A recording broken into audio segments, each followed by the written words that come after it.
আপনারা দেখছেন একুশে টেলিভিশন।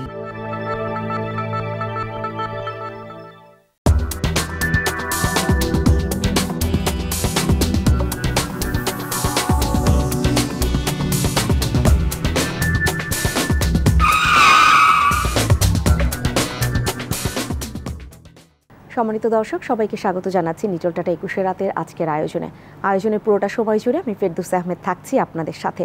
আজকে আমরা কথা বলতে চাচ্ছি মার্কিন সংস্থা ইউএসটিআর সাম্প্রতিক সময়ে যে একটি প্রতিবেদন প্রকাশ করেছে, সেখানে বলা হয়েছে যে বাংলাদেশে বিনিয়োগে বড় বাধা ঘুষ, দুর্নীতি, শ্রম পরিবেশ এবং আরও কিছু আইনের কথাও বলা হয়েছে, যে আইনগুলো এই বিনিয়োগের ক্ষেত্রে নিজেই বড় বাধা হয়ে রয়েছে এবং কিছু আইন আসলে নতুন করে করতে হবে।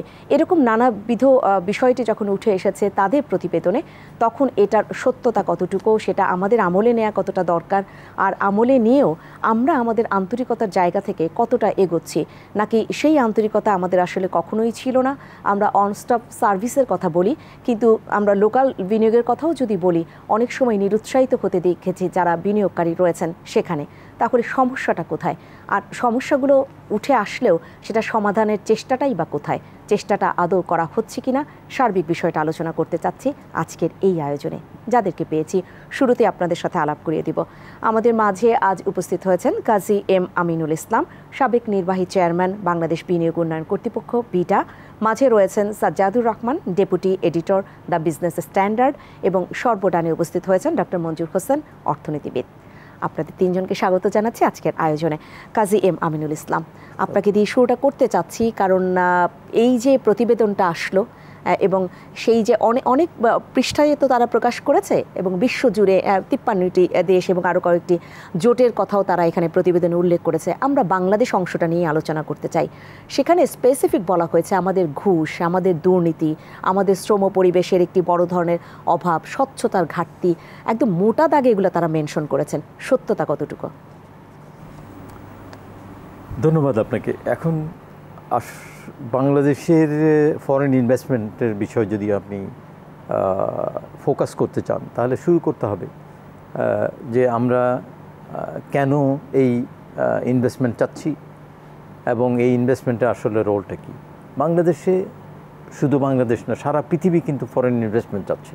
কারণ আপনার যে উন্নয়ন আপনি অর্জন করতে চান, তার জন্য যদি আপনার প্রয়োজনীয় সম্পদ না থাকে, অথবা সম্পদ থাকলেও সেটাকে যদি এটাকে ডেভেলপ করতে হয়, তার জন্য বাইরের সম্পদ লাগবে, বাইরের টেকনোলজি আপনার প্রয়োজন হয়, সেটার জন্য আপনার এই এফডিআই লাগবে, বাইরের নলেজ আপনার প্রয়োজন হয়, নেটওয়ার্ক প্রয়োজন হয়। এই সমস্তের জন্যই আপনার এই এফডিআই এর প্রয়োজনীয়তা সারা পৃথিবীতে, সব দেশে।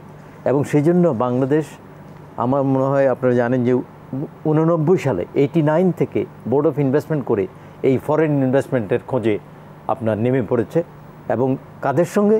সারা পৃথিবীর সঙ্গে। ইনফ্যাক্ট আপনার মানে বাংলাদেশের মতো ছোট দেশগুলো কম্পিট করছে not only with Vietnam or India, but also with countries like United States. For FDI সারা পৃথিবীতে সবচেয়ে বেশি যাচ্ছে কিন্তু আমেরিকা। তার মানে আমেরিকাও আমার সঙ্গে কম্পিট করছে। এই অবস্থায় যদি আপনাকে এফডিআই পেতে হয়, তাহলে পরে আপনার কিছু কোয়ালিটেটিভ দিক থাকতে হবে, যেটা অন্যদেরকে আপনি ছাড়িয়ে যাবেন। স্বচ্ছতার দিক থেকে, আইনের যে কে বলা যায় রোবাসনেসের দিক থেকে, আপনার কাজের জন্য যে প্রয়োজনীয় দক্ষতা দরকার, স্কিল দরকার, সেদিক থেকে, এই সমস্ত দিক থেকে, এরকম বিভিন্ন দিক থেকে যদি আপনি আপনার অবস্থানটা যদি নাকি অন্যদের তুলনায় বেটার হয়, তাহলেই আপনি আপনার এফডিআইকে করতে পারবেন, অ্যাট্রাক্ট করতে পারবেন। যে সমস্ত বিষয় আপনার ওই রিপোর্ট এসে, এই বিষয় সম্পর্কে আমার সুনির্দিষ্ট কোনো বক্তব্য নাই, কারণ আমি এই বিষয়ে কোনো আপনার যদি বক্তব্য দিতে হয়, তাহলে আপনাকে আরও ডিটেলে যেতে হবে। তবে ওই বইতে যা বলা আছে, এটা এই দেশের মানুষের অজানা কিছু না। There is nothing which is new. এখন কথা হচ্ছে, এবং এই দুর্নীতি, অনাচার পৃথিবীর সব দেশেই কম বেশি আছে, কিন্তু এইটাকে ওই মাত্রায় নিয়ে আসা, যাতে করে ইতিবাচক দিকগুলো ঢাকা পড়ে না যায়, সেটা হলো ইম্পর্ট্যান্ট। আমার মনে হয় এই যদি রিপোর্টের কথাই আপনি বলেন, তাহলে যেটা গুরুত্ব দিতে হবে সেটা হলো যে এফডিআই আমরা আনতে চাই, এবং এফডিআই আনতে হলে পরে এই আনার জন্য যে সমস্ত বিষয়গুলো আছে, সেই সমস্ত ক্ষেত্রে অন্যান্য দেশ যা করছে সেই তুলনায় আমার আরও বেটার কিছু করার, কি করতে হবে, ইনক্লুডিং ঘুষ, দুর্নীতি, আইনের আপনার কি বলে সঠিক ইমপ্লিমেন্টেশন, প্রয়োজনীয় দক্ষতার অ্যাভেলেবিলিটি, এই সমস্ত সব কিছুকেই আপনার ফোকাস করতে হবে। সো আমি এই বলেই আমার এখানে শেষ করতে চাই। পরবর্তীতে সেক্ষেত্রে সাজ্জাদুর রহমান আপনার কাছে আসতে চাই এবং আমি প্রশ্নটা একটু মানে একটা এখানে যদি বলি একটা উপমা ব্যবহার করি, একটু রূপক অর্থে আমি রাখতে চাই। আমি আপনাকে ভাত খেতে দিব এবং আমরা জানি কম বেশি চালে পাথর থাকতেই পারে, কিন্তু আমি এমন একটি চালের ভাত আপনাকে দিলাম যেখানে মানে অসংখ্য পাথর, তাহলে আপনি তো সেই পাথরযুক্ত ভাত খেতে আপনি আসবেন না। আপনি কেন আসবেন? বাংলাদেশে সেই পাথরের সংখ্যাটা কি পরিমাণে?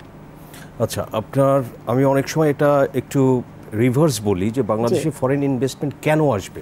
আমি লোকজনরে এই কোশ্চেনটা জিজ্ঞাসা করি অনেককে, যে ইন্ডিয়া, ভিয়েতনাম, চায়না, এই সারা পৃথিবীর যে কোনো মালদ্বীপ, শ্রীলঙ্কাও ধরেন, সেই সব দেশ রেখে বাংলাদেশে কেন আসবে?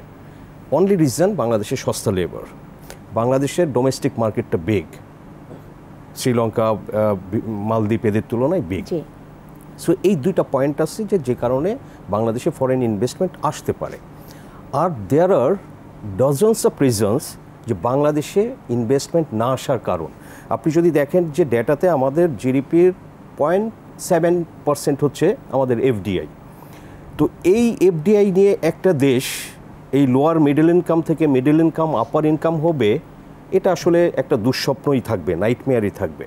বিকজ শুধুমাত্র আপনার এটার জন্য যে শুধু ইনভেস্টমেন্ট, টাকা দরকার শুধু তা না, আপনার টেকনিক্যাল নলেজ দরকার, নো হাউ দরকার।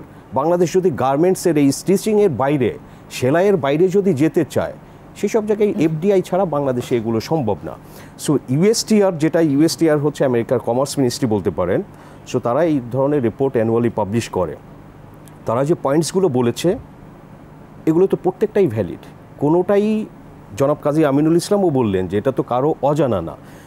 নাও কোশ্চেন হচ্ছে যে এটা কি আরও বেশি সিরিয়াস হচ্ছে, এর পরিধিটা কি আরও বাড়ছে? যেটা ধরেন যে আমি একটু পিছনের উদাহরণ দিয়ে যদি বলি, যে ধরেন যে এরশাদের গভর্নমেন্ট, সেটাকে কিন্তু সবাই চোর, করাপশন এগুলো নিয়ে প্রচুর কথা হয় এবং তখনকার মিনিস্টার চিনি চোর, অমুক চোর এগুলো বলা হয়। আমি দেখেছি যে তারা এখনও যারা জীবিত আছে অনেকেই খুব কষ্ট করে বেঁচে আছে। যে প্রধানমন্ত্রী ছিল কাজী জাফর আহমেদ, ট্রিটমেন্টের টাকা কিন্তু তার ডোনেশন নিয়ে নিয়ে তার ট্রিটমেন্ট করতে হয়েছে। কিন্তু এখন তো আমি দেখি কেউ একবার এমপি হলে তার 14 জেনারেশনের জন্য অ্যাসেট রেখে যায়। এটা তো আলাদ্দিনের প্রদীপ পেয়ে যায় সবাই হাতে। তো তার মানে হচ্ছে করাপশনের লেভেলটা কোন লেভেলে গেছে। আপনি ঢাকাতে এই যে আপনার অফিসের পাশেই যদি ধরেন দিলু road, per square feet flat যেগুলো তৈরি হচ্ছে 16,000 টাকা।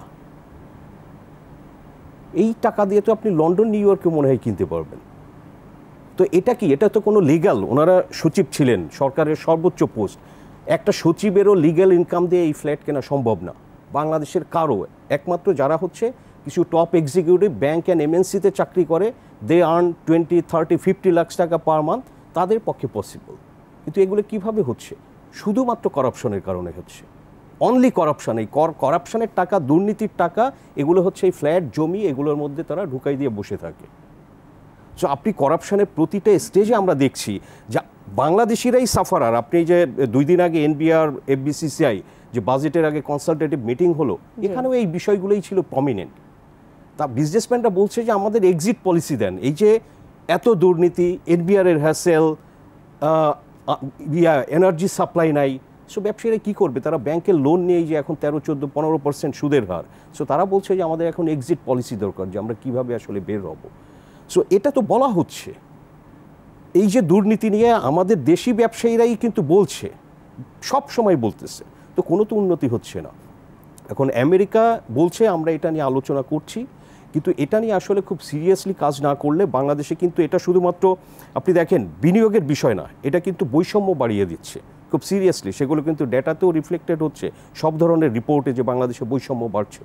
তো এগুলোরও কিন্তু একটা লিমিট আছে। কিন্তু আমরা বিনিয়োগকারীকে যদি নিরুৎসাহিত করি, ক্ষতিটা কাদের? আমাদেরই তো ক্ষতি। ডেফিনেটলি আমাদের ক্ষতি। কিন্তু আবার ধরেন যে বাংলাদেশের গার্মেন্টস ব্যবসায়ীরা কিন্তু ফরেন ইনভেস্টমেন্ট গার্মেন্টসে চায় না, জানেন এটা? গার্মেন্টসে তারা অ্যালাউ করতে চায় না। আরো অনেক সেক্টরে দরকার। কিন্তু বাংলাদেশের অ্যাডভান্টেজ গার্মেন্টসে। এখন যদি একজন আমেরিকান, ইউরোপিয়ান ইনভেস্টর এখানে একটা ধরেন যে হাই এন্ড প্রোডাক্টের একটা ফ্যাক্টরি করতে চায়, সমস্যা কি? সেখানে কিন্তু বাধা আছে। তো ইনভেস্টমেন্ট কি আমাদের দেশের লোকের মত অনুযায়ী আসবে, নাকি এটা হচ্ছে ফরেনারদের ক্যালকুলেশন অ্যাসেসমেন্ট যে বাংলাদেশে কোথায় যাবে কি করবে? আপনাকে আরো আমি শুনবো ডক্টর মঞ্জুর হোসেন। বাংলাদেশে যারা এই মতটা প্রকাশ করেন বা তাদের মত অনুসারে সবকিছু চালানোর চেষ্টা করেন, তাদের মত অনুসারে অর্থনীতি চলে কিনা আসলে? আচ্ছা, আমি প্রথমে আপনার ওই রিপোর্টটা নিয়ে একটু বলি। জি, আমি যেটা পত্রিকায় দেখলাম তাতে আসলে ওরা ঠিক ইনভেস্টমেন্টের কথা বলেনি। ওরা বলেছে মূলত আমি দেখেছি প্রকিউরমেন্ট, বিজনেস প্রকিউরমেন্ট এবং অন্যান্য ক্ষেত্রে চুক্তি করে কাজ পাওয়ার ক্ষেত্রে ব্যবসায়িক চুক্তি। সেক্ষেত্রে আমেরিকানরা হয়তো পিছিয়ে আছে, অন্যান্য দেশগুলো এগিয়ে আছে যারা হয়তো অন্য উপায়ে যেটা বলা হচ্ছে যে যদি টেন্ডারগুলো পেয়ে থাকে। তো ওইটা মূলত ইনভেস্টমেন্ট আলোচনা না আমার কাছে, কারণ হচ্ছে ইউএসের যে ইনভেস্টমেন্টগুলো বাংলাদেশে অতীতে ছিল সেগুলো মূলত এনার্জি সেক্টরে ছিল, গ্যাস এক্সপ্লোরেশন, ওয়েল এক্সপ্লোরেশন, এইসব জায়গায়। তারা কিন্তু ম্যানুফ্যাকচারিংয়ে আসেনি কখনো। বাংলাদেশ এখন ওই স্টেজ থেকে পার হয়ে আসছে। এখন আমাদের দেখতে হবে, আমরা বলি একটা হচ্ছে energy seeking, natural resource seeking investment, আর একটা বলি এফিসিয়েন্সি সিকিং। অ্যান্ড এফিসিয়েন্সি সিকিংটা হচ্ছে ম্যানুফ্যাকচারিংয়ে আসতে হবে। এখন প্রশ্ন হলো যে আমাদের বর্তমানে private sector investment around 23% of GDP, এটা অনেক দিন যাবত আছে।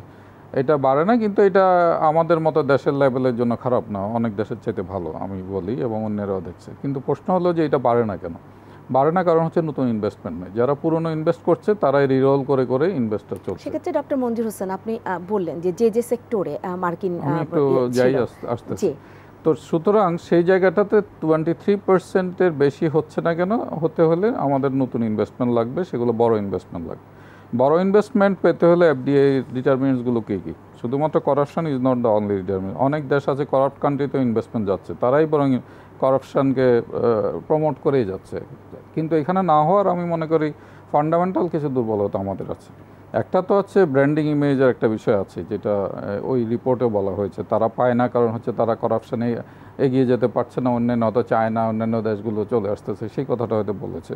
সেগুলো হচ্ছে পাবলিক প্রকিউরমেন্ট, পাবলিক ইনভেস্টমেন্টের ক্ষেত্রে। ধরুন আজকে বড় বড় মেগা প্রজেক্টসে হয়তো তারা ভাগ পাচ্ছে না, সেটা নিয়ে হয়তো তাদের দুঃখ থাকতে পারে। কিন্তু বড় কথা হলো আমরা তো ম্যানুফ্যাকচারিং সেক্টরে চাই। আজকে তারা যদি একটা বড় আইটি ইন্ডাস্ট্রি নিয়ে এখানে চলে আসতে চায়, তাহলে কি আমরা আসলে তাদের অ্যাফোর্ড করতে পারবো কিনা? That's a big question. আমি শুধু গার্মেন্টস বড় কথা নয়, আমার দেশের যেটা কম্পারেটিভ অ্যাডভান্টেজ আছে সেখানে আমি অন্যকে দিব কেন? এটা আমি সাজ্জাদের সাথে একমত না। আমার এটা চলছে ঠিক আছে, কিন্তু আমার দরকার হলো যে আমার অন্যান্য যেসব সেক্টরে আসার কথা সেখানে তাদের ইন্ডিকেটরগুলো, তারা একটা চাইবে ম্যাক্রো ইকোনমিক স্টেবিলিটিটা আছে কিনা, সমষ্টি অর্থনৈতিক স্থিতিশীলতা এই দেশে ম্যান্ডেট করে কিনা, ইনফ্লেশন কেমন, সেখানে ব্যাংকের ইন্টারেস্ট রেট কেমন, সেখানে ফরেন যে আপনার ট্রেড সেটার অবস্থাটা কী, সেসব দেশের ব্যাঙ্কগুলো সলভেন্ট কিনা, সেই সব ব্যাঙ্কগুলোর অবস্থাটা কি, এফিসিয়েন্ট কিনা। তো সেই জায়গাগুলোতে আমরা অবশ্যই আমি মনে করি ফিনান্সিয়াল সেক্টরের দিক থেকে আমরা এখন অনেক পিছিয়ে আছি, আমাদের অবস্থান খুবই দুর্বল নাজুক অবস্থায় আছে। এই ধরনের একটা ফিনান্সিয়াল সেক্টরকে টার্গেট করে তারা তো লোকাল মার্কেট থেকে জেনারেট করবে, একটা দিক। দ্বিতীয় দিকটা হচ্ছে মার্কেট। আপনি এই দেশে আসবে কেন? বাংলাদেশে আজকে যদি ধরেন হাই এন্ড, আমি যতটুকু জানি হুন্দাই এবং কয়েকটা দেশে মানে প্রডিউস করা হচ্ছে, ম্যানুফ্যাকচার করা হচ্ছে গাড়ি টাড়ি, কেনার লোক কয়টা আছে দেখেন? সে কি বাংলাদেশের মার্কেটকে হাই এন্ড প্রোডাক্ট নিয়ে টার্গেট করবে না, হয়তো করে দেখবেন না। পারচেজিং পাওয়ারটা কী অবস্থায় আছে? তারা হয়তো চাইতে পারে যে আমি বাংলাদেশের সুবিধা কি চিপ লেবার দিয়ে হাইটেক হয় না। আমরা আইটি সেক্টর নিয়ে কাজ করেছি, আমি অনেকদিন আমি দেখেছি যে এখানে যদি আজকে ইনফোসিস এসে বলে আমার 1000 হাইলি টেকনিক্যালি নলেজেবল ইঞ্জিনিয়ার দরকার, বাংলাদেশ দিতে পারবে না। বাংলাদেশে আইটি সেক্টর ইসেলফ নিজেই স্ট্রাগল করছে। আমাদের ইন্ডাস্ট্রিতে, একাডেমিয়াতে যেই পড়ানো হয় তা দিয়ে ইন্ডাস্ট্রিকে সার্ভ করা যায় না। সুতরাং এখানে একটা বড় সমস্যা রয়ে গেছে, স্কিলের যে সমস্যাটা রয়ে গেছে। তারপরে আপনি এমবিএ বানাচ্ছেন হাজার, কিন্তু সেই এমবিএ কাউকে সার্ভ করতে পারছে না। গার্মেন্টস সেক্টর শ্রীলঙ্কা থেকে আনতে হচ্ছে, ইন্ডিয়া থেকে আনতে হচ্ছে। তাহলে আমার ফান্ডামেন্টালি আমার কিছু দুর্বলতা রয়ে গেছে। আমি প্রপার ম্যান পাওয়ার সাপ্লাই দিতে পারবো না। আমার মার্কেট সেভাবে মানে আমি বলবো যে সেইভাবে অ্যাবজর্ব করার মতো ফরেন ইনভেস্টমেন্ট যে টেকনোলজি সেটা নাই। তাহলে আমাকে বাইরের মার্কেট যায়। আমার বাইরের মার্কেটকে সবচেয়ে কাছের মার্কেট হচ্ছে ইন্ডিয়াতে ট্যারিফ এবং নন ট্যারিফ ব্যারিয়ারের যে অবস্থাটা আছে, তাতে বাংলাদেশ থেকে এক্সপোর্ট করে ইন্ডিয়াতে যায়, অন্যরা যাইতে পারে। তার জন্য বেটার ইন্ডিয়াতে চলে যাও, তার জন্য বেটার হবে ভিয়েতনামে চলে যাও, শ্রীলঙ্কাতে চলে যাও। That's an issue.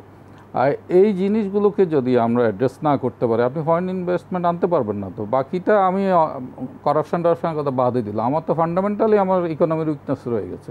সেই জায়গাগুলো অ্যাড্রেস করার জন্য আমার ইনিশিয়ালি আমার ফিনান্সিয়াল সেক্টরকে এফিশিয়েন্ট করতে হবে, হাইলি ডেভেলপ করতে হবে। ম্যান পাওয়ার ডেভেলপমেন্টে আমরা এখন কতটুকু জোর দিচ্ছি সেই জিনিসটা আপনার দেখতে হবে। আমি ইন্ডাস্ট্রিতে আমার এই মুহূর্তে কোন জায়গায় ইনভেস্টমেন্টের দরকার সেটাই তো আমি জানি না, আমি যে একজনকে ডেকে আনবো তাকে। সেক্ষেত্রে ফান্ডামেন্টাল প্রবলেমের কথা আপনি বললেন, সেটা তো তাহলে এখন এই প্রতিবেদন প্রকাশের আগেও আমরা এটা জানতাম যে আমাদের প্রবলেমগুলো কোথায়, কিন্তু আমরা তো সেটাই হাত দেইনি। হাত দিলে সেই অবস্থাটা তো পরিবর্তন হতে পারে। কিন্তু সেইভাবে যে একটা ফরেন ডিরেক্ট ইনভেস্টমেন্টকে আনার জন্য যে ধরনের লেভেলের এফোর্ট দরকার, যেসব প্রতিষ্ঠানগুলো আছে, আমিন ভাই আছেন উনি জানেন খুব ভালো, তারা কতটুকু করছে, কিভাবে করছে সেটা নিয়ে প্রশ্ন। কিন্তু সেখানে আমার একটি বড় প্রশ্ন থেকেই গেল যে এরকম একটি প্রতিবেদন সেটা তো বিশ্বজুড়ে এক ধরনের প্রভাব ফেলেই, বাংলাদেশের ক্ষেত্রে সেটা তো আসবে নিঃসন্দেহে। এবং এনার্জি সেক্টরে আপনি বললেন যে মার্কিন যে বিনিয়োগ এখানে রয়েছে সেটা এরকম এনার্জি সেক্টরটাতে বেশি। আমরা কিন্তু এখানে নানা ধরনের সেই করতে যাচ্ছি যে আমরা এক ধরনের নতুন করে সেটা আহ্বান করছি যে সেখানে আমরা দিব আবার আমাদের যে অনুসন্ধান, গ্যাস তেল অনুসন্ধানের বিষয়টি, সেখানেও এর প্রভাব রয়েছে কিনা সেই আলোচনাটা আমি একটু আজকে তুলতে চাচ্ছি। কিন্তু কাজী এম আমিনুল ইসলাম, আপনার কাছে আসি। ফান্ডামেন্টাল যে প্রবলেমগুলো সেগুলো যদি অনেক আগে থেকেই চিহ্নিত হয়ে থাকে তাহলে স্বচ্ছতার কথা এত বড় করে মোটা দাগে আলোচনা কেন হয়?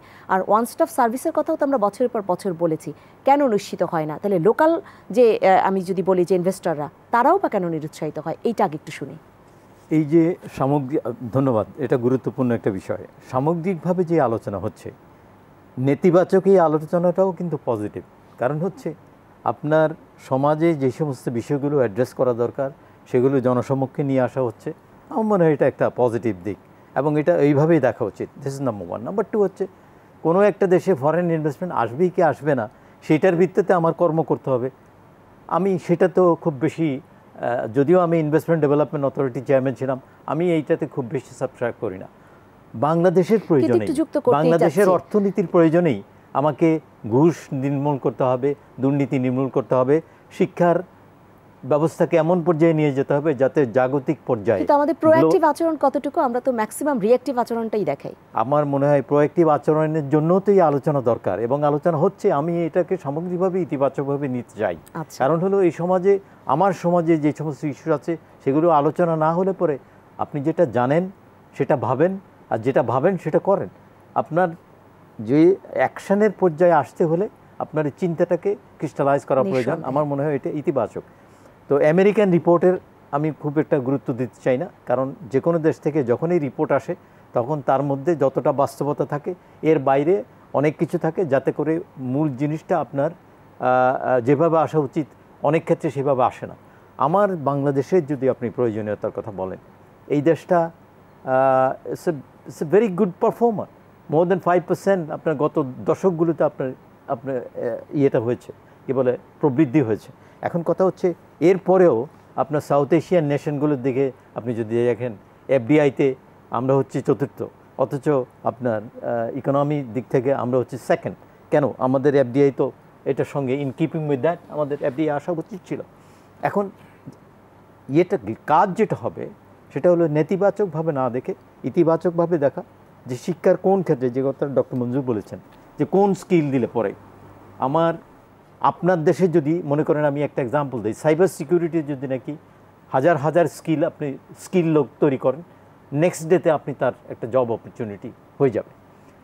যেখানে আপনার স্থানীয়ভাবে, কেননা আপনার লেবার মার্কেটটা কিন্তু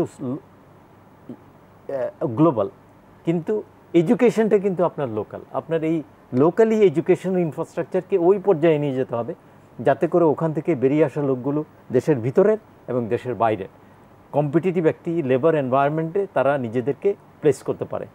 এবং যখন আপনার দেশে যোগ্য লোক হবে যারা ওই বিদেশি নলেজের সঙ্গে, টেকনোলজির সঙ্গে কাজ করতে পারবে, তখনই আপনার দেশে লোক আসবে। এক্সাম্পল হিসাবে আমি সবসময় যেটা দিয়ে থাকি, দেখেন ভারত সারা পৃথিবীতে আইটি সেক্টরে একটা বড় প্লেয়ার। তারা উরুগুয়েতে চলে গেছে, ওদের সেন্টার করেছে, অনেক কিছু করেছে, স্থাপনা করেছে, কিন্তু সেই লেভেলে বাংলাদেশে আসেনি। কেন আসেনি? তার বাংলাদেশের অবস্থাটা বোঝার জন্য আমি ভিয়েতনামের কথা বলি।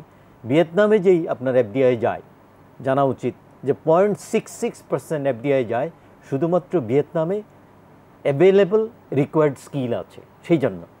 এখন আমাদের এখানে এই ক্ষেত্রে কী দুর্বলতা আছে এবং সেটা কিভাবে করা যায় এই বিষয়গুলো দেখতে হবে। নানান ধরনেরই আছে। আপনি সিঙ্গাপুরে যান, ট্যাক্সের সর্বোচ্চ হার হলো 17.5%। পরবর্তীতে কী পরিবর্তন হয়েছে এটা আমার জানা নাই। অথচ অন্যান্য অনেক দেশেই ইনক্লুডিং বাংলাদেশ হার বড় আছে, কিন্তু আপনার কি বলা যায় যেটাকে আমরা বলি যে ট্যাক্স আহরণ সেটা কিন্তু বড় নাই। One of the lowest tax country হচ্ছে বাংলাদেশ। কেন এরকম হয়? এই যে অসঙ্গতিগুলো আছে এগুলো দূর করার প্রয়োজন আছে। সেখানে এনবিআরকে নিয়ে অনেক কথা রয়েছে। এনবিআরকে নিয়ে খুব ভালো, এনবিআরকে নিয়ে যে কথা আমার মনে হয় এনবিআরও এটাকে ইতিবাচকভাবে নেওয়া উচিত। এনবিআরকে নিয়ে আসলে অনেক বড় একটি আলোচনা রয়েছে এবং এটা বিভিন্ন সেক্টরের আলোচনা নিয়ে বসলে এনবিআর আলোচনাটা আসলে চলেই আসে। আমি সেই আলোচনাগুলো নিয়ে ফিরবো, বিরতির সময় হলো। সম্মানিত দর্শক, ডিটোল টাটা 21 রাতে সময় হয়েছে একটা ছোট্ট বিরতির। বিরতি শেষে ফিরে আসবো, নিঃসন্দেহে আলোচনার সাথেই থাকবেন।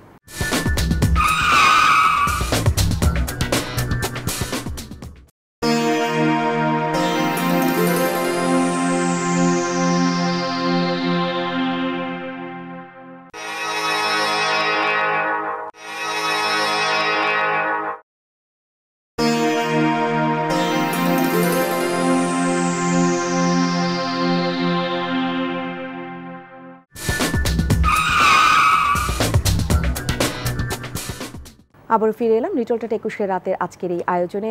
সাম্প্রতিক সময়টাতে মার্কিন সংস্থা ইউএসডিআর যে একটি প্রতিবেদন প্রকাশ করেছে এবং সেখানে বলা হয়েছে বাংলাদেশে বিনিয়োগের ক্ষেত্রে কি কি প্রতিবন্ধকতা রয়েছে, সেই সাথে বাংলাদেশের বিনিয়োগের এই জায়গাটা বা এই দ্বারটা উন্মোচন করতে হলে আরও কি কি নিজেদের একদম আত্মসমালোচনার জায়গায় দাঁড়িয়ে আমরা সেই প্রতিবন্ধকতা দূর করতে পারি, সেই আলোচনাটা নিয়ে আজকে বসেছি ডিটোল টাটা 21 রাতের এই টেবিলে। সাজ্জাদুর রহমান, আপনার কাছে আসতে চাই এবং লোকাল ইনভেস্টরদের কথা যেটা বলছিলাম যে ওয়ান স্টপ সার্ভিসের এই জায়গাটায় এই আলোচনাটা আমি একটু আজকে করতেই চাচ্ছি, কারণ এইখানে অনেক বেশি সমালোচনা রয়েছে। আমি আলোচনা বলবো না, সমালোচনা রয়েছে যে আমাদের দেশের যারা ইনভেস্টর তারাই নিরুৎসাহিত হচ্ছে দেশের মধ্যে, চাইলে অনেকেই অনেক করতে পারে, এরকম একটা আলোচনা রয়েছে। সংখ্যায় কতজন আসলে রয়েছে, কি পরিমাণ ইনভেস্ট করতে পারে তার কোনো একদম ওইরকম ডেটা আমার হাতে হয়তো এখন নেই, কিন্তু নিঃসন্দেহে আপনার কাছে এই তথ্য রয়েছে, সেই বিষয়টা একটু জানতে চাই। তথ্য নেই, বাট আপনি ধারণা নিতে পারেন যে বাংলাদেশ থেকে মানি লন্ডারিং বা আমেরিকা, কানাডা, বেগমপাড়া যে এই যে লোকজন কেন তাদের টাকা নিয়ে গেছে ওখানে, বিকজ অফ সে এখানে এটা ইনসিকিউর ফিল করে যে আমার টাকাটা এখানে থাকা থেকে বেটার আমার ওখানে গিয়ে থাকো। হ্যাঁ, সোর্সটাও ইয়ে না। তো আপনি ধরেন আবার সোর্স ধরেন যে ব্যাংকের লোন বের করে তো নিয়ে গেছে, তো লোকজন তো এখানে বিজনেসের এই যে ওয়ান স্টপ সার্ভিস এটাও আমরা for a decade or over a decade এটা শুনছি, কিছু কিছু ক্ষেত্রে হচ্ছে রেমিটেন্সের টাকা হুন্ডি হয়ে বাইরে ইনভেস্ট করা হচ্ছে, এরকম আলোচনাও তো রয়েছে। হ্যাঁ, সো আপনি এই যে ওয়ান স্টপ সার্ভিস নিয়ে যেটা বললেন, জনাব কাজী আমিনুল ইসলাম আছেন, ওনাদের সময় বিডা এগুলো শুরু করে, ওএসএস এসব, বাট কেন আমরা এই যে 1 দশক 12 বছর পরেও এইটা কমপ্লিট সার্ভিসটা কেন দিতে পারলাম না? That's a big question. অনেক দেশে ইনভেস্টমেন্ট ধরেন যে ভিয়েতনাম বা থাইল্যান্ড এই ধরনের দেশে কি করে, একটা ফরেন ইনভেস্টরের গভর্নমেন্ট অফিসিয়াল ডেজিগনেটেড একজন এক্সিকিউটিভ দেওয়া হয় যে সব তুমি ওর সাথে লেগে থাকো, সব সার্ভিস ওকে হেল্প করো। সো এইভাবে তারা হচ্ছে যে ফরেন ইনভেস্টরদের সাপোর্টটা দিয়ে থাকে। আর আমাদের এখানে তো ধরেন যে ওই লিফটম্যান, আগে যে বোর্ড অফ ইনভেস্টমেন্টের অফিস ছিল মতিঝিলে, ওখানে লিফটম্যানরাও টাকা দিতে হইতো, আর ওই অফিসে গেলে তো ফরেন ইনভেস্টর আরও ডিসকারেজড হতো এই ধরনের সার্ভিস কোয়ালিটি দেখে।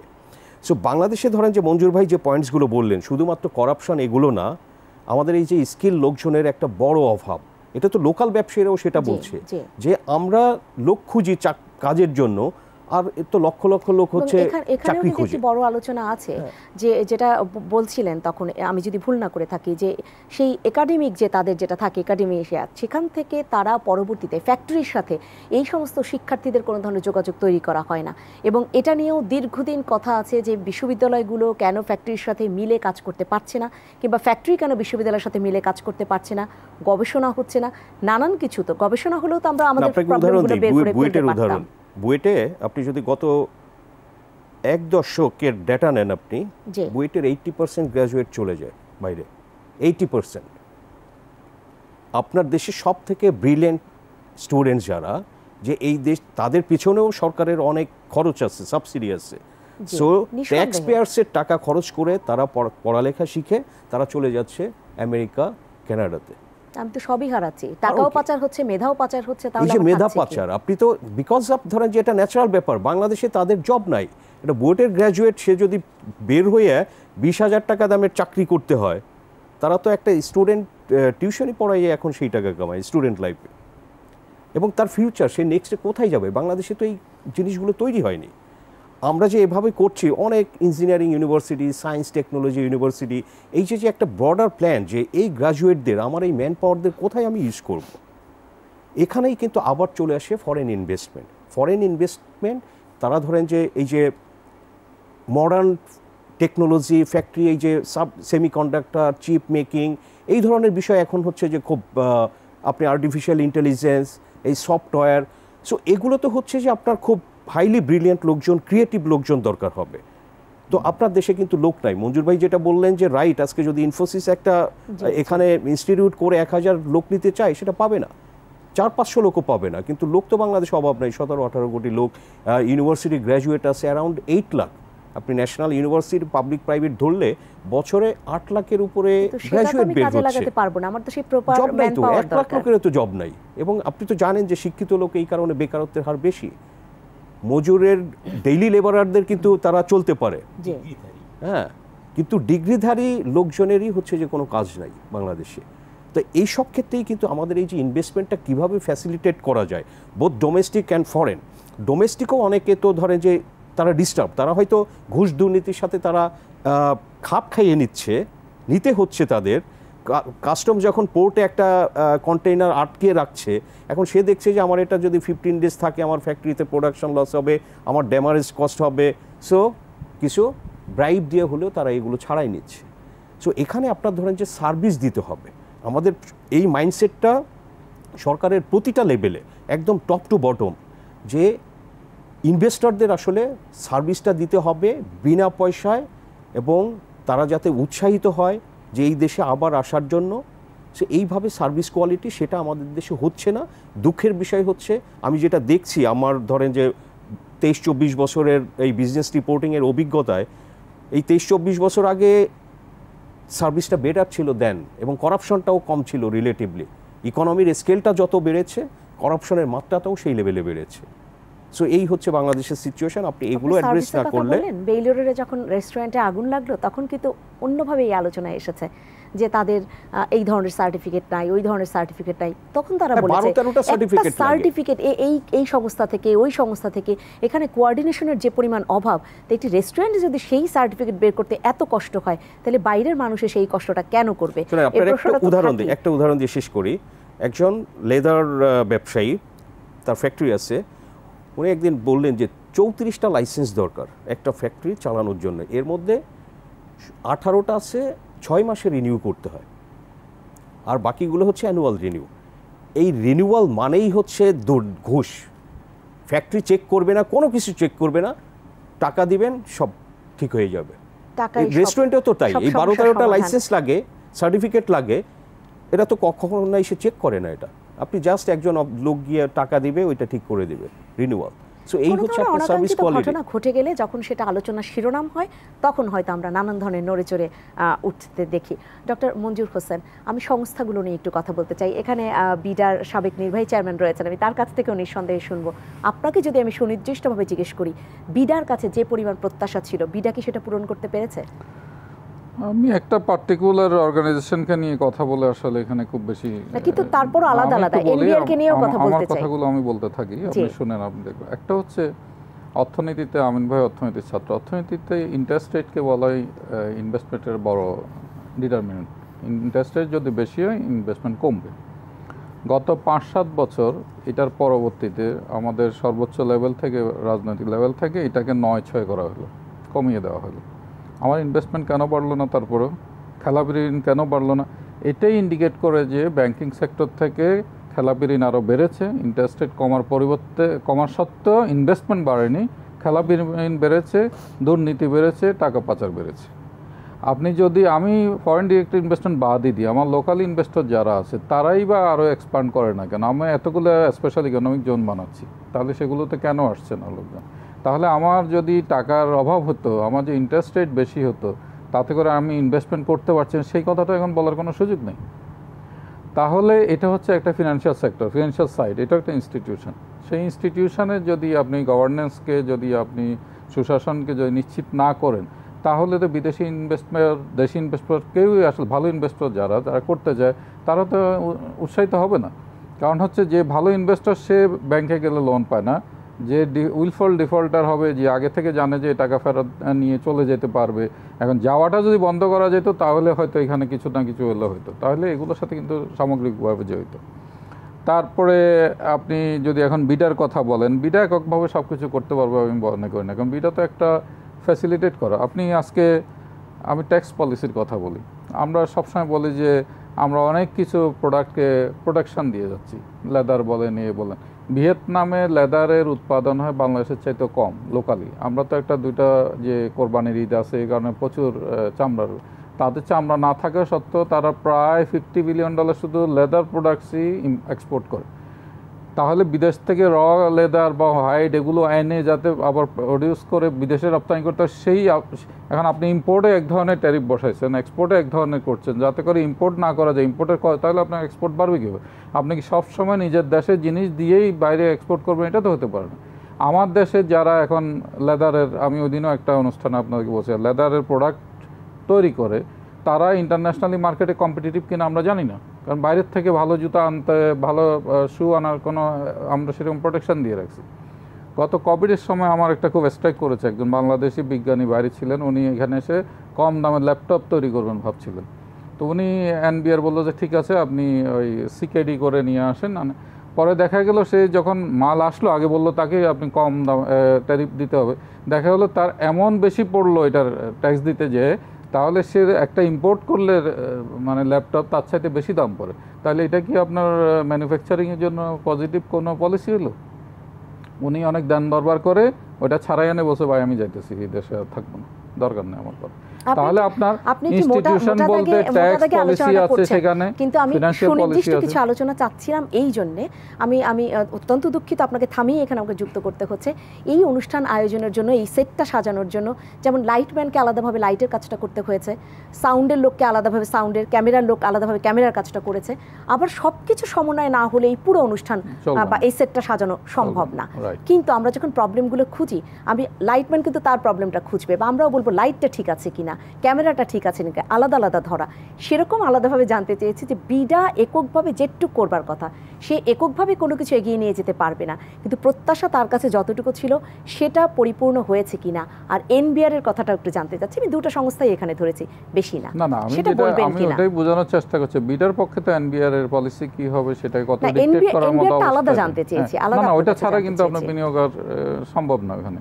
আপনি যদি এই ধরনের অ্যান্টি এক্সপোর্ট বায়াস যদি থাকে, আপনি যদি ইম্পোর্টের প্রোটেকশন যদি হাই দিয়ে থাকেন, তা সে কি এক্সপোর্ট করবে এখানে? আপনি যদি, আমি একজন ফরেন ইনভেস্টরকে এখানে আনি, সে তো সব কিছু বাংলাদেশের র ম্যাটেরিয়ালস পাবে না, তাকে বাইরের থেকে আনি। বিদেশের ভিয়েতনামের অবস্থা তাই, তারা 100 বিলিয়নের উপরে তারা লেদার এক্সপোর্ট করছে, 50 বিলিয়নের উপর গার্মেন্টস এক্সপোর্ট করছে। তাদের ইকোনমি তো আমাদের চাইতে বড় না, কিন্তু তারা এগুলো কীভাবে, আপনি কম দামে জিনিস আনে বেশি দামে বিক্রি, ভ্যালু এডিশন আপনার অনেক হাই হচ্ছে।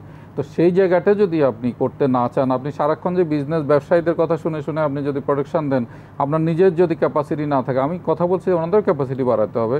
আমরা সবসময় বলছি যে এনবিআর এর একটা নিজস্ব রিসার্চ অ্যান্ড মনিটরিং উইং অবশ্যই থাকা উচিত। তারা নিজেরা ট্যাক্স ইন্সিডেন্সটা অ্যানালাইসিস করা দরকার, যে আমি কোথায় ট্যাক্স দিলে কী উপকার হবে, অথবা তারা এক্সপার্ট বলতে কোনো এক্সপার্ট এজেন্সির সহায়তা নিতে পারে। সেগুলো তো হচ্ছে না। আমি আজকে বাজেট আলোচনা হলো, যে সাজ্জাদ বললো যে বিজনেস, ওরা একটা কথা বললো, আমি ওখানে সিদ্ধান্ত একটা নিয়ে ফেললাম, এটা তো হতে পারে না। আপনি একটা এভিডেন্স বেসড, আপনি রিসার্চ বেসড পলিসি নিতে হবে, এবং সেটা নির্মোহভাবে আনবায়াসড হইতে নিতে হবে। সেই জায়গাটা যদি না করেন, আপনি তো এবার বললে হাওয়ায় চলে আসবেন ইনভেস্টমেন্ট।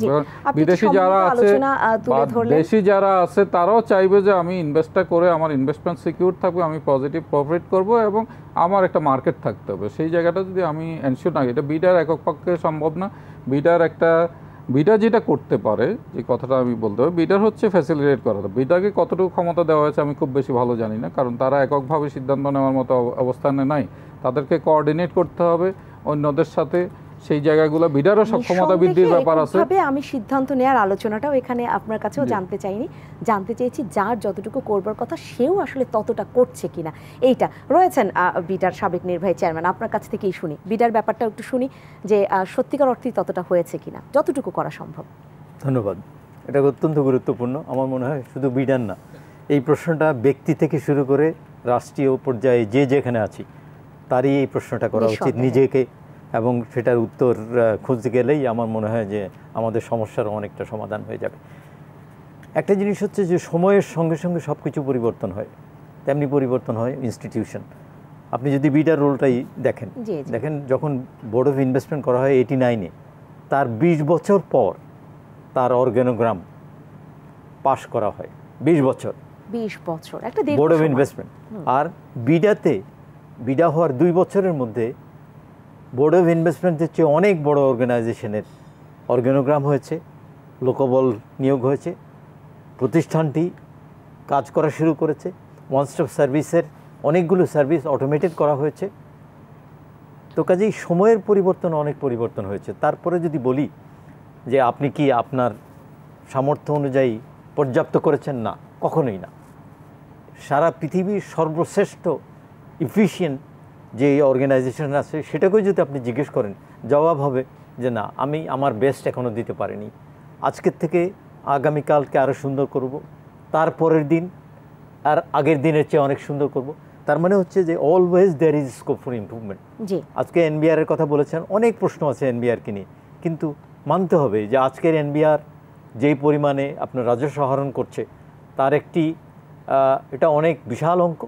এই অঙ্কের অর্থ আপনার আমার উন্নয়নের কাজে লাগছে, বলতে পারেন যে না, এত সত্ত্বেও তো তোমার এটা কি পর্যাপ্ত না, এটা সত্য, কিন্তু কথা হচ্ছে যা করেছি এটাও কিন্তু কম না। কাজেই যা হয়েছে এটাকে আপনি অ্যাপ্রিসিয়েট করবো আমরা, অ্যাট দ্য সেম টাইম যা হয়নি এবং যেখানে আমাদের যেতে হবে, নিঃসন্দেহে প্রাপ্তি থেকে তো প্রত্যাশা তৈরি হয় একেবারে সেটাই। আমরা যা করেছি এটাকে আমরা গর্ব ভরে নেব, যা করতে পারিনি সেটা নিয়ে নেতিবাচক সমালোচনা না করে এটাকে ফেস করব। কাপুরুষের মতো পিছিয়ে গেলে চলবে না। আমার মনে হয় যে সাহসিকতার সঙ্গে অগ্রসর হতে হবে, হেড অন। আপনি যেটা বললেন যে দুর্নীতি, অনাচার, অমুক তমুক ইত্যাদি ইত্যাদি সব সমাজে আছে, আমার সমাজে কোথায় কি আছে এটা পিন পয়েন্ট করে আমার বিশ্বাস যে আমরা সবাই একটা সুন্দর আগামীকাল চাই। ব্যক্তিগত পর্যায়ে হয়তো আপনার নানান ধরনের যেটাকে আমরা ধান্দা বলি, এটা এই জাতীয় কোনো দুরভিসন্ধি বা সদিচ্ছার অভাব থাকতে পারে, কিন্তু সামগ্রিক পর্যায়ে আমরা কিন্তু সুন্দর একটা আগামীকাল চাই। এবং এটার জন্যই যেই প্রতিষ্ঠানে, যেই জিনিসে, যেই ক্ষেত্রে যেই অভাবটা আছে সেই অভাবটাকে আপনার অ্যাড্রেস করতে হবে এবং পিন পয়েন্ট করতে হবে, এবং সেটার জন্য যে রিড্রেসিভ মেজার্স আছে সেটা নিতে হবে। আমি ক্ষমতায় আছি, বিদায় আছি, আপনি আমার কাছে গিয়ে বললেন যে আমি একটা ইনভেস্ট করতে চাই, এই যে আপনার আগ্রহটা, এই ইন্টারেস্টটাকে ইনভেস্টমেন্টে রূপান্তরিত করার জন্য আপনাকে কি সেবা দিতে হবে, কি সার্ভিসগুলো আপনার দিতে হবে, আমার এটা জানতে হবে। আমার কথায় আপনি কনভিন্সড হয়ে আপনি ইনভেস্টমেন্ট নিয়ে আসলেন, যেদিন আপনি ইনভেস্টমেন্ট নিয়ে আসলেন তারপর দিন থেকে আপনার ভিন্ন ধরনের অনেক প্রয়োজন আসে, সেটার দিকে আমার খেয়াল রাখতে হবে, যেটাকে আমরা আফটার কেয়ার বলি। কিন্তু একবার ঘরে আসলেন তারপরে আর খবর নিলাম না, তাহলে কিন্তু হবে না। তার মানে আমি যেটা বলছি যে প্রত্যেকটা ক্ষেত্রে সামগ্রিকভাবে হলিস্টিক্যালি বিষয়গুলো দেখতে হবে। আরেকটা জিনিস মনে রাখতে হবে, সেটা হলো এই দেশে ফরেন ইনভেস্টমেন্ট বা লোকাল ইনভেস্টমেন্ট কোনোটাই সম্পূর্ণভাবে দেশের অভ্যন্তরের ভিতরের উপর নির্ভর করে না। কোভিডের কথা চিন্তা করেন, কিভাবে এই দেশকে এফেক্ট করেছে। আবার কোভিডের সময় দেখেন টেকনোলজি, বিশেষ করে ইনফরমেশন টেকনোলজি একটা বড় ধরনের আপনার এক্সপ্যানশন হয়েছে।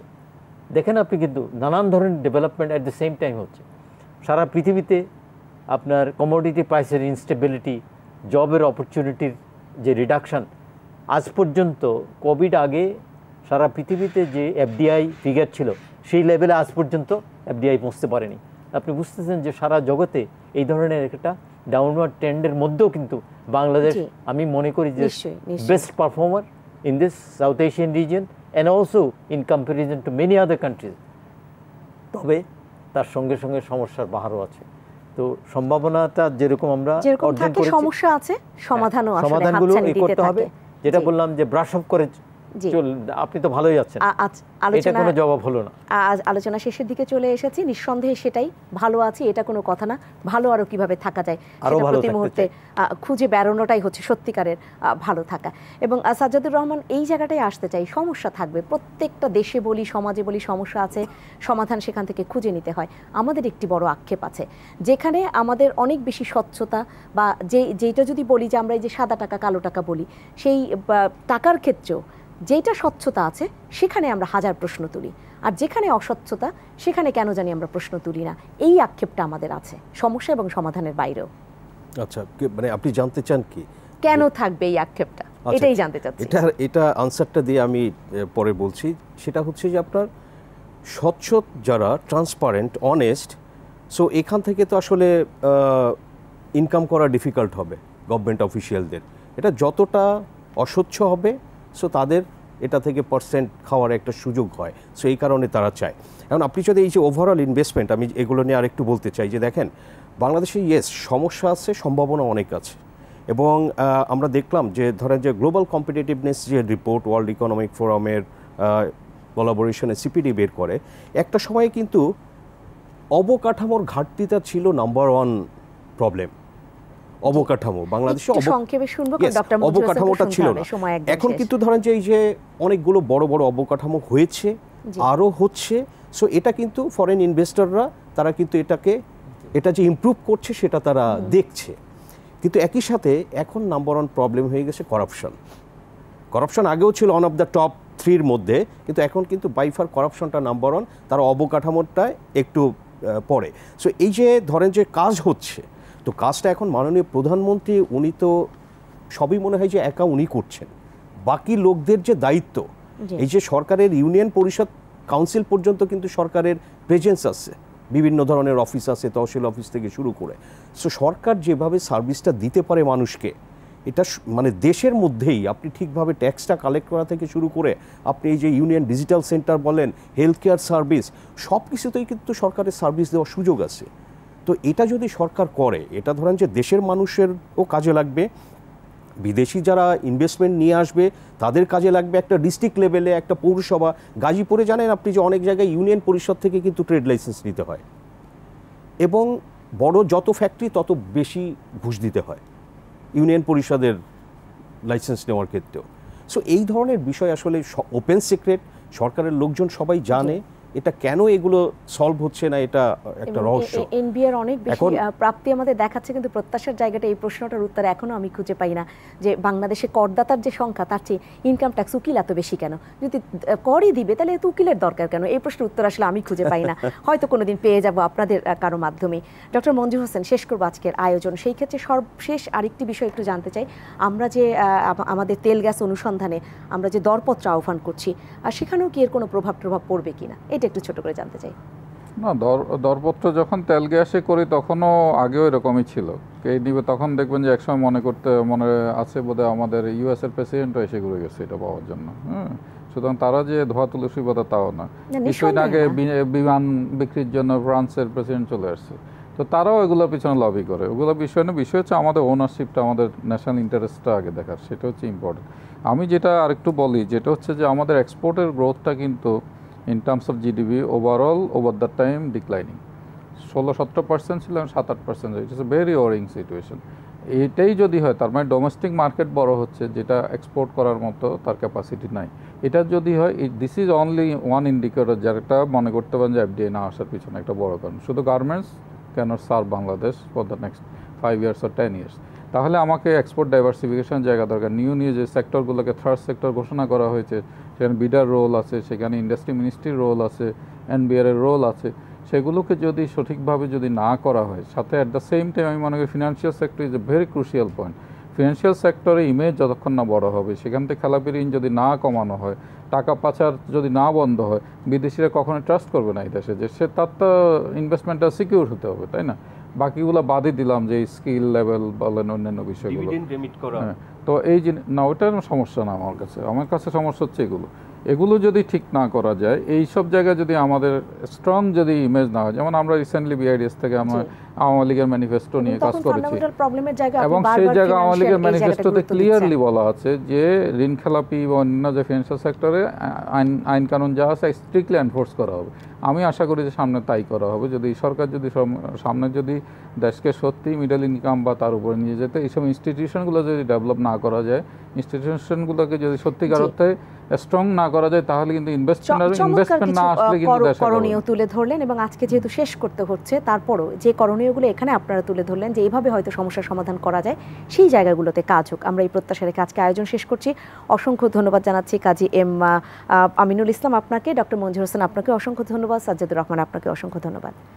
সম্মানিত দর্শক, আপনাদেরকে অসংখ্য ধন্যবাদ জানাচ্ছি আজকে আলোচনায় থাকবার জন্য। এবং প্রতিদিন আমরা যে এক একটি বিষয়ে আলোচনা নিয়ে বসি, সেই আলোচনায় হয়তো আপনারা নিয়মিতভাবেও অনেকেই থাকেন, আলোচনাগুলো শোনেন, সমস্যা কোথায় রয়েছে, এবং যারা এখানে বিশেষজ্ঞ উপস্থিত হন তারা হয়তো সমস্যাগুলো চিহ্নিত করে সমাধানেরও বেশ কিছু প্রস্তাবনা তুলে ধরেন। কিন্তু যারা করবেন কাজটা, যারা রয়েছেন সেই বিভিন্ন জায়গায় দায়িত্বরত, তারা কতটা আমলে নিচ্ছেন, তাদের আন্তরিকতা কতটা রয়েছে, সেই সদিচ্ছাটা অনেক বেশি গুরুত্বপূর্ণ।